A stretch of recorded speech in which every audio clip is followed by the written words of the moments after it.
Well, the book of Numbers comes to an end today, and with a reminder of what the whole story is really all about. God had promised to give the children of Israel a promised land, and had instructed them how to live on that land so that He could dwell with them there. Their holy and pure God wanted to live in the midst of His people, and He still desires us today. And we can learn some important lessons from this story for our own life. So welcome to this week's Shabbat Shalom devotional, when I seek to share a little peace and bring a little inspiration and a little peace to the close of your very busy week.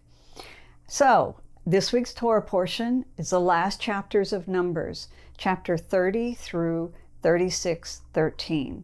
And in Hebrew, it's called Matot Maseh, which means the tribes or the marches.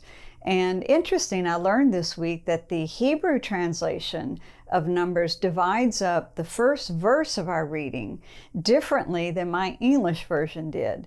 So I kept looking for, where does it say this, Matot Maseh? And so it was in verse 2 in the Hebrew Bible, but it was in verse 1 in my Bible. Anyway, let's move on. This week, the tribes are approaching the Promised Land. And when two tribes shock Moses with a request, Reuben and Gad, or God, asked to settle where they are, on the east side of the Jordan, not in the land of Canaan. Now, it seems that their primary concern was for the livelihood of their livestock, meaning their prosperity, their business. And this land was very enticing. Now, think about this. Moses' whole existence for the last 40 years was to bring the children of Israel into the land of Canaan. And here, two tribes are asking to settle outside of the land. How must he have felt? Well, first, quite disappointed. Secondly, very fearful that their attitude was going to spread and cause another generation of Israelites to not enter their land. Remember, Moses had sent 12 spies into the land. 10 came back with a negative report. 2 were positive, and the 10 brought about the death of that whole generation. And it was a new generation that was now getting ready to enter the land. But here, out of the 12 tribes, 2 of them are already saying, we don't want to go in. So it was very concerning to Moses. So he was very strict and strong with them. And he made them promise that they would cross the Jordan with everybody else and help the other tribes to take possession of the promised land and of their allotment. Only once that had been completed could they return to the east side of the Jordan and live their lives in peace without guilt before the Lord. But if they broke this vow, they would be guilty before the Lord, and it would not go well for them. So they agreed. No. They said, we will go with you. So Moses then allots land to both Reuben and Gad, as we pronounce it in English.